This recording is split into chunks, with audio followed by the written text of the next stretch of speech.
Glória a Deus. Quero convidar você a abrir a sua Bíblia em Êxodo capítulo 12. Êxodo capítulo 12. Aleluia. Deus abençoe em nome de Jesus a Cat, ela seja completamente restaurada. Glória a Deus. Amém, queridos? Amém. O Senhor disse a Moisés e a Arão do Egito: este deverá ser o primeiro mês do ano para vocês. Digam à comunidade de Israel que no 10º dia deste mês, todo homem deverá separar um cordeiro ou um cabrito para a sua família, um para cada casa. Se uma família for pequena, demais para um animal inteiro, deve dividi-lo com seu vizinho mais próximo, conforme o número de pessoas e conforme que cada um puder comer. O animal escolhido será macho, de um ano, sem defeito, pode ser cordeiro ou cabrito. Guardem até o 14º dia do mês, quando toda a comunidade de Israel irá sacrificá-lo ao pôr do sol. Passem então um pouco de sangue nas laterais e nas vigas superiores das portas das casas nas quais vocês comerão o animal. Naquela mesma noite vocês comerão a carne assada no fogo, com ervas amargas e pão sem fermento. Não comam carne crua, nem cozida em água, mas assada com fogo. Moisés acho que era meio gaúcho. Cabeça, pernas, vísceras, não deixem sobrar nada até pela manhã. Caso isso acontecer, queimem o que restar. Ao comerem, estejam prontos para sair, cinto no lugar, sandálias nos pés e cajados na mão. Comam apressadamente, essa é a Páscoa do Senhor. Aleluia. E aqui, bem queridos, neste mês de Páscoa, nós estamos iniciando hoje a falar a respeito da origem da Páscoa. A Páscoa significa essa passagem e significa este cordeiro. Esse cordeiro. Quando João Batista ele vem, ele diz literalmente isso. Ele diz: este é o Cordeiro de Deus que tira o pecado do mundo. Porque nós sabemos que essa Páscoa e essa passagem ela apontava para Jesus Cristo que um dia viria. Mas tudo isso começou lá atrás. Quando os judeus, o povo de Deus do Antigo Testamento, eles estavam escravizados no Egito. Eles haviam ido parar naquele lugar e ali eles estavam escravizados. Ali eles precisavam trabalhar, eles precisavam se dedicar. E para nós, no Novo Testamento, a Bíblia diz que aquelas coisas que aconteceram no Antigo, elas são como que uma sombra das coisas que viriam. Quando você está lendo o Antigo Testamento, você está lendo como que uma sombra daquilo que viria a acontecer. Amém? Por isso que nós sempre recomendamos para aqueles que estão se convertendo, para aqueles que estão começando, que iniciem a leitura pelo Novo Testamento, que já são as coisas de fato. E Deus prepara todo aquele povo judeu para que dali viesse Messias para ser o Salvador de toda a humanidade. Esse povo estava ali escravizado e lá eles eram expostos a todo tipo de cultura e trabalhos forçados e religiosidade. Esse povo que havia aprendido a conhecer o Deus de Abraão, o Deus de Isaac, o Deus de Jacó, esse povo agora está escravizado. Talvez depois de 400 anos morando naquele lugar, eles pudessem se perguntar: mas aonde estão as promessas de Deus? Aonde estão as promessas de Deus? Que depois de tanto tempo nós estamos aqui ainda escravizados e virou nisso 400 anos. De geração em geração, a mentalidade deles foi se tornando tanto mais egípcia do que em si de judeu. O tempo foi se passando e eles começaram a ser expostos àquela religiosidade deles. Eles tinham os chamados deuses zoantropomórficos, ou seja, acreditavam os egípcios em deuses que ora se pareciam com animais, ora se pareciam com pessoas, ora com as duas coisas. E eles acreditavam que para cada uma daquelas coisas, para cada uma dos aspectos da natureza, existia então uma divindade. E sinceramente não parece estar tão diferente assim hoje em dia, né? Hoje em dia as pessoas também acreditam que existe uma divindade para a terra, uma para o ar, uma para a água, uma para o fogo, uma divindade para o dinheiro, né? E naqueles dias eles acreditavam também dessa forma. E eles acreditavam que era necessário conseguir uma conexão para a eternidade, preservando o seu corpo, mas pelo menos preservando seus nomes. E alguns tinham o costume naqueles dias de, nos umbrais da sua casa, começarem a escrever o nome das pessoas, das famílias que moravam naquela casa, né? Para que esses, entre aspas, deuses pudessem um dia trazê-los de volta à vida, trazê-los de volta à ressurreição, ainda que fosse pelo seu nome. E Moisés se manifesta nesses dias.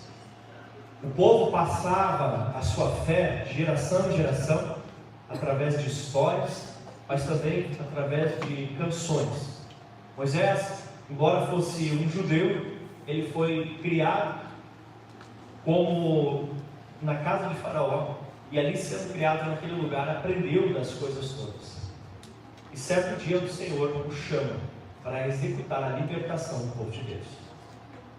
Basicamente, a saída daquele povo do Egito representa para nós algumas coisas. Primeiro, escravos no Egito representa a pessoa antes da sua conversão. A pessoa antes da sua conversão, ela não está vivendo tudo que Deus fez para ela. Ela não está vivendo todas as bênçãos que Deus deseja derramar para ela. Ela não está vivendo todo o mover que Deus deseja viver para ela. Então, aquele cordeiro que nós lemos aqui, ele representa a conversão, quando a pessoa entrega o seu coração para Jesus e nasce de novo. E quando finalmente o mar se abre, ela atravessa, representa o batismo nas águas. Então, como que é essa história? Eles lá oprimidos, aí Deus fala para Moisés: Moisés, vai até o Faraó e pede para que Faraó liberte o povo. Pede para que Faraó deixe o povo sair dessa prisão do Egito. E eles começam a fazer várias propostas para eles. Uma das propostas é que eles pegassem, mas fossem só os homens, não levassem a família junto. E isso para eles era inadmissível. Como que eles iriam, sem a sua família? Outra proposta é que eles poderiam até ir, mas eles não poderiam levar nenhum bem junto. Mas como eles iriam sacrificar ao Senhor se eles não pudessem levar nenhum bem junto? Então, começa aquela negociação e algo intenso se manifesta. Deus usa Moisés para que o seu cajado fosse transformado numa serpente diante deles. E olha que interessante, os magos do Egito, eles fazem ali um encantamento e as varas deles também se tornam serpentes. Só que a serpente de Moisés come um deles. O que isso nos ensina? Que existe um mundo espiritual. E que nesse mundo espiritual existe sim uma guerra entre a luz e as trevas. E que sim, tanto a luz como as trevas manifestam poderes. Mas o poder de Deus é maior sobre todas as coisas. Alguns relacionam ao nome dos magos citados lá no Novo Testamento, Jambres e Jambres. Talvez tenham sido eles, os magos dessa época.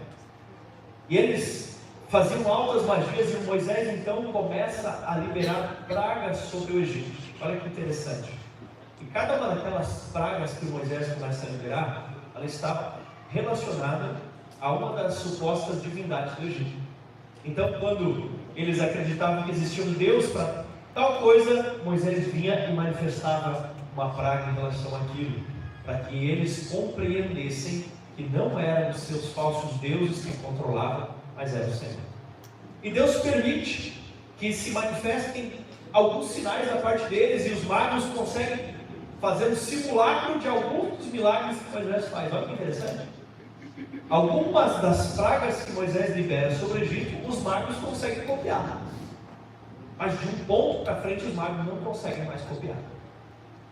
Aí eu te pergunto, será que é porque o poder dos magos só ia até ali? Ou será que era, como disse Lutero, que o diabo é o cão que Deus amarrou com uma corda comprido? Será que não chegou o instante que Deus disse: não, agora não vou mais deixar eles operar mais poder do demônio? Parou. E aí parou. E aí eles disseram para o Faraó: olha, isso aí tem coisa dos deuses metidos, a gente não está conseguindo fazer isso.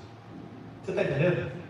Será que o milagre foi uma escalada de pragas até o ponto que os magos do Egito não conseguiam mais fazer? Ou será que o milagre foi diferente? Foi simplesmente dizer: Deus, deixei vocês fazerem até aqui, agora parem e fiquem quietinhos. O que você acha? O fato é que através de 9 pragas, Deus manifesta o seu poder, mostrando que Ele é o Senhor dos Senhores, que Ele é o Rei dos Reis, e que nenhum daqueles demônios invocados pelos feiticeiros daquela época era capaz de ser páreo ao Senhor dos Senhores, ao Rei dos Reis. Amém? Amém. Deus olha como se fosse o seu filho, o povo de Israel, e Ele fala para Faraó: Faraó, solta o meu filho, solta o meu povo. Não solta. Faraó, solta o meu povo. Não solta. Faraó, solta o meu povo. Não solta. Se você não soltar o meu primogênito, quem vai sofrer é o teu primogênito. Faraó, não solta. E a praga veio com a morte dos primogênitos do Egito. Naquela fatídica noite, a instrução de Deus para o povo dele era o seguinte: vocês devem tomar um cordeiro perfeito, um cordeiro sem defeito, um cordeiro sem nenhum problema. Vocês sabem de quem está falando por parábola? De Jesus, que os dias diria: cordeiro perfeito, cordeiro de Deus que tira o pecado do mundo. Vocês peguem esse cordeiro e vocês ofereçam um sacrifício ao Senhor. Peguem o sangue dele e passem nos umbrais das portas. Porque quando esse anjo da morte passar para pegar os primogênitos, aonde houver a marca do sangue, ele não vai entrar. Alguns dizem que era para identificar a casa do cordeiro, mas outros dizem que era para apagar os nomes que estavam escritos nos umbrais. Lembra o que eu falei antes?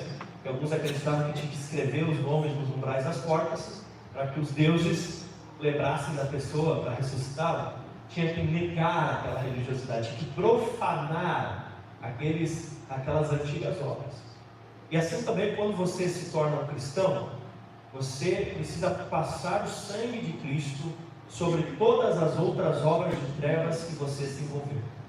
Se você manifestava outro tipo de religiosidade, que não a obra de Deus, a palavra de Deus, você precisa renunciar e passar o sangue de Cristo sobre toda aquela religiosidade antiga da sua velha vida. Antes de ser um cristão, você precisa deixar aquilo para trás, para então seguir para frente. Pastor, mas se eu não quiser passar o sangue de Cristo nos umbrais da porta, se eu não quiser apagar a minha antiga religiosidade, a casa que não tivesse essa marca de sangue, o anjo da morte passaria e levaria o primogênito daquela casa. Você não tem como andar com Cristo e andar com outras crenças. Enfim, você precisa seguir a Jesus Cristo de todo o seu coração, de toda a sua alma, de todo o seu sentimento. Você precisa renunciar às coisas antigas e viver o novo que Deus está te dando. Amém? Amém. Por isso, se você ainda não tem a marca do sangue do Cordeiro sobre a sua vida, é tempo de você colocar o sangue do Cordeiro sobre os umbrais da sua porta, figuradamente, tá, gente? Pelo amor de Deus, e dizer: essa casa de Jesus Cristo, essa casa de Jesus, não tem outra religiosidade, não tem outra fé, não tem deuses ou antropomórficos. Eu tenho a Jesus Cristo, e Jesus Cristo é o meu Senhor, é o suficiente Senhor e Salvador, e nada mais, e nada além. Eu renuncio todo o resto. Não há como você viver uma fé com Cristo sem renunciar ao resto. Você precisa renunciar outros tipos de crenças, de credos, de fé, e dizer: agora eu sou exclusivamente de Jesus Cristo. Amém? Amém. Eu sei que essa palavra talvez não vai cair muito bem, mas entenda que Deus tem sentimentos perfeitos da gente que não. Mas a palavra seria ciúme. O Senhor tem ciúme de nós. O Senhor não nos aceita dividir com qualquer outro tipo, entre aspas, de divindade. Não há como você servir a Jesus e ter outros deuses na sua vida. Não há como você servir Jesus e servir outras crenças. Você hoje precisa tomar uma decisão na sua vida. Se você quer ser de Jesus ou se você quer ser de outras coisas. Amém? Amém. Seja de Jesus. Amém. Passe esse sangue nos umbrais das portas. Em nome de Jesus. Amém? Amém. E aí, eles precisavam sacrificar esse cordeiro, passar esse sangue lá nos umbrais. E o cordeiro tinha que ser o seguinte: uma família grande tinha que fazer o quê? Cordeiro grande. Família pequena, cordeirinho. Mas, e se, mesmo sendo um cordeirinho, Ainda fosse sobrar, aí tinha que convidar os amigos para ir lá. Legal, né? Essas crentes hoje em dia. Tinha que convidar os amigos, porque não podia sobrar nada. Se sobrasse, tinha que tostar, tinha que queimar tudo que sobrasse. Então, a Páscoa, ela precisava ser feita em família. Isso nos diz que a nossa entrega para Jesus, um dos grandes objetivos que nós temos que ter é com a nossa casa. São aqueles que moram com você. É necessário que haja no teu coração um profundo desejo de que a tua família comungue dessa fé, de que a tua família tenha no coração o ardente desejo de dizer: eu vou desfrutar deste cordeiro por inteiro. Eu vou desfrutar da vida com Cristo e da vida com Cristo em todos os seus aspectos, e toda a minha família vai estar engajada com isso, como já disseram a Josué: eu e minha casa serviremos ao Senhor. Essa precisa ser a nossa escolha. Quem sabe a nossa casa possa servir de abrigo para que outras pessoas possam encaixar dentro dela também, para desfrutar desse cordeiro. Espiritualmente falando, quem entrar na minha e na sua casa vai ter cordeiro em nome de Jesus. Amém? Aleluia, o cordeiro de Deus que tira o pecado. Eles precisavam adentrar e comer em família, e já comer vestidos, preparados. Sabe, quando os primeiros ali se converteram, os discípulos de Jesus, eles começaram a chamar logo quem? Os irmãos. Pastor, por que quando eu leio os discípulos de Jesus, fulano era irmão do Beltrano, que era irmão do Cicrano? Porque o cordeiro tinha que ser comido em família. E as primeiras pessoas que devem existir no seu coração, o ardente desejo de evangelizar, começa pelos que moram dentro da tua casa, vai avançando para os avós, para os tios, vai gerando no teu coração esse desejo de ganhar, de evangelizar toda a sua casa. Bem, aleluia. Eles tinham que estar prontos, cingidos, sabe por quê? Porque eles teriam que depois sair do Egito. Eles eram, trazendo para a linguagem de hoje, mundanos, que estavam no mundo, mas agora precisavam deixar aquele estilo de vida, de pecado, precisavam estar prontos. Quando você entrega a sua vida para Jesus, você tem que estar pronto para a caminhada, pronto para a jornada de transformação da sua vida. Eles tinham que estar prontos. E eles fazem isso. Eles passam sangue nos umbrais, eles se vestem, eles preparam o cordeiro, eles assam o cordeiro, tinha que ser assado. Oh glória! Eles assam aquele cordeiro, eles preparam aquele cordeiro e se alimentam dele. E no dia seguinte, os egípcios, na verdade, não deixam eles sair. Os egípcios pedem que eles vão embora. Eles dizem: por favor, vai embora, por favor, vai embora, deixa o Egito, deixa o Egito, deixa o Egito, vão embora, vão embora, vão embora. E eles já estavam vestidos, eles já estavam preparados, eles já estavam com a sua roupa, eles já estavam alimentados, e eles saem do Egito, na direção do deserto. Eles saem. Muitas vezes, quando nós nos convertemos, a primeira coisa que nós nos deparamos na frente é um deserto. Nós nos convertemos e a primeira coisa que vemos diante de nós é uma imensidão de areia, onde nós olhamos para um lado, para o outro e dizemos assim: eu entreguei minha vida para Jesus e agora? Eu sabia viver lá atrás. Eu sabia viver lá atrás onde existia um Deus para cada coisa. E agora? Agora eu só vejo a areia e o céu. E agora? Para onde eu vou? E agora? O que eu faço? E essa é a dúvida de muitos.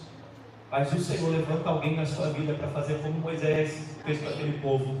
E chamar, e dizer: calma, vamos lá, vamos lá, vamos lá, vamos lá, e chamar eles naquela direção aonde eles vão ir, amém? Deus levanta pessoas que vão ajudar você, que vão trabalhar junto com você, para que você saiba para onde ir, que direção caminhar. Mas quando eles começam a caminhar, o povo não desiste. Os egípcios não desistem, eles vêm correndo atrás deles, vêm correndo com armas, vêm correndo, talvez o exército mais poderoso que existe naqueles dias, vem correndo atrás deles. E muitas vezes é assim na sua vida. Muitas vezes, quando você se converte, vem as coisas atrás, tentando te trazer de volta para o mundo, tentando te trazer de volta para o lugar onde você saiu. Vem as lutas, as dificuldades, e às vezes a pessoa fala assim: poxa, mas quando eu não era convertido ainda, era tão mais fácil, por que agora está difícil? Meu amigo, o demônio estava tranquilo, que você estava indo para o inferno mesmo, então eu não precisava fazer muita coisa. Agora você está saindo da mão dele, está indo na direção do céu, e não quer que você vá. Deu para entender? Para que ele vai se incomodar? Para que ele vai se incomodar com alguém que estava perdido? Está perdido. Então eles começam a sair. Eles começam a ir, vem aquele exército poderoso atrás deles. E ele, sabe, aparece da parte do Senhor uma intervenção. Não somente ali, mas depois no deserto. A coluna de fogo do Senhor, o fogo e a nuvem do Senhor, para protegê-los, para guiá-los, para livrá-los de todo mal. Se você entregou a sua vida para Jesus, creia que esse Deus de fogo, esse fogo do Senhor, Ele está te protegendo da terra. Às vezes parece que o exército do inimigo está quase alcançando, mas existe uma muralha de fogo entre você e o inimigo, e você vai conseguir chegar. Amém? Aleluia. Eles continuam caminhando. E eles continuam caminhando. De repente eles se deparam com o mar. Talvez hoje esse é o lugar onde muitos de vocês ainda estão. Precisam tomar a decisão se vão ser ou não batizados nas águas. Quem aqui já foi batizado nas águas? Ô glória! Quem é que vai ser batizado nas águas no próximo batismo? Deixa eu ver. Ô glória! Tem mais alguém? Aleluia! Depois dessa pregação vai ter mais, em nome de Jesus. Amém. Eles se colocam diante do mar e eles precisam tomar uma decisão. Ou eles voltam para trás, para onde eles já sabiam viver, e dizem: ok, Faraó, eu me rendo, vou ser teu escravo de novo, correndo a chance de ser aceito como escravo ou de morrer mesmo, né? Voltar. Ou, como disse o Senhor a Moisés: porque clamas a mim, Moisés, diga ao povo de Israel que marche. E quando então Moisés, recebendo essa direção de Deus, ele dá a ordem para o povo marchar. Você sabe a história? O mar se abre. O mar se abre. E o povo passa a pé enxuto dentro do mar. Pastor, você acredita que isso aconteceu? Mas é óbvio que eu acredito. E a gente vai ver coisas parecidas acontecendo ainda como igreja de Cristo. Amém? Aleluia. Mar se abre. E eles começam a atravessar. E esse é o convite que eu quero fazer para você. Se você decidiu que quer que Jesus Cristo seja o seu único Deus, se você deseja que toda a sua família comungue dessa fé em Jesus Cristo, é necessário agora que você faça como diz a Bíblia. Ei, o que você está esperando? Levante-se, lave os seus pecados, invocando o nome dele. É necessário que você seja batizado nas águas, para que você atravesse do outro lado. Os soldados furiosos vão atrás e o mar se fecha sobre eles. E ali eles estão livres para continuar caminhando no deserto. Mesmo depois do batismo, ainda passamos por desafios, ainda passamos por lutas, ainda passamos por dificuldades. Estamos aprendendo a ser cristãos agora. Estamos aprendendo a deixar de ser mundanos. A palavra diz: não vos conformeis com este século, mas transformai-vos pela renovação da vossa mente. Por quê? Porque nós somos formados de corpo, de alma e de espírito. No seu espírito você já nasceu de novo. O corpo você vai ganhar um corpo glorificado na eternidade. Mas a sua alma, ela está no processo de transformação. E eles agora tinham 40 dias para sair do seu batismo nas águas, para sair do Mar Vermelho e caminharem até Canaã, a terra prometida. Sim, eu falei certo, 40 dias. Eles tinham 40 dias que eles poderiam fazer essa jornada. Porém, os 40 dias se transformaram em 40 anos devido à desobediência, teimosia, etc. Coisas que você não tem, né, irmão? Jesus. Amém? Amém. Aleluia. Não senti tanta firmeza nesse ambiente. Pelo menos você não é mentiroso. Glória a Deus. E aí eles começam a caminhar. E quando eles estão chegando perto de Canaã, tinha um rio para atravessar. Eles colocam os sacerdotes, o rio se torna seco, eles atravessam o rio a seco, e isso é uma parábola para quê? O batismo do Espírito Santo. Aleluia. Batismo do Espírito Santo. E quando eles entram em Canaã, é o céu? Não. É a vida cristã vitoriosa. Porque ali eles estavam na terra que mana leite e mel, mas ali sim eles ainda precisavam enfrentar inimigos, ali sim eles precisavam trabalhar. Aí a vida cristã vitoriosa. Pastor, e onde é do céu? O céu vai entrar no céu, quando eles morressem eles iam para o céu. E a gente também. Amém? Amém? Mas essa é a nossa jornada. E essa parábola que Deus escreveu em linhas reais com a história dos judeus. A pessoa antes da conversão era o judeu escravizado no Egito. A pessoa, quando entrega a sua vida para Jesus, ela passa o sangue nos umbrais, renuncia às suas antigas religiosidades, e ela vai comer desse cordeiro em família. Ela deseja que toda a sua família seja salva. Depois, precisa tomar a decisão de virar as costas para o seu antigo estilo de vida, para o seu antigo jeito de viver, e caminhar na direção do desconhecido. Então, ela precisa tomar coragem de atravessar o Mar Vermelho, de marchar na direção do desconhecido, e o mar se abre, ela é batizada nas águas. Depois do batismo nas águas, tem uma caminhada de novo, até onde ela vai mudar a sua mente, transformar a sua mente, e finalmente receber o batismo no Espírito Santo, entrar em Canaã e desfrutar de uma vida cristã vitoriosa, a terra que emana leite e mel. Você pode dar glória a Deus? Aleluia. Por isso que hoje nós queremos relembrar essa passagem que os judeus tiveram. Nós queremos hoje celebrar uma ceia do Senhor um pouco diferente, onde nós queremos, os irmãos prepararam, glória a Deus pelos irmãos que prepararam um pedacinho de cordeiro para cada um de vocês, e um kit de ceia muito lindo, para que quando você comer, semelhante ao que eles fizeram, o pão, as ervas amargas e o cordeiro, você se lembra dessa parábola que Deus escreveu através da história, libertando eles lá do Egito e trazendo eles até a vida cristã vitoriosa. E naqueles momentos, eles, na saída ali do Egito, eles não apenas mandaram o povo embora, mas sabe o que eles fizeram? Os egípcios foram até eles e ainda deram presentes para eles, deram ouro para eles, deram bens para eles.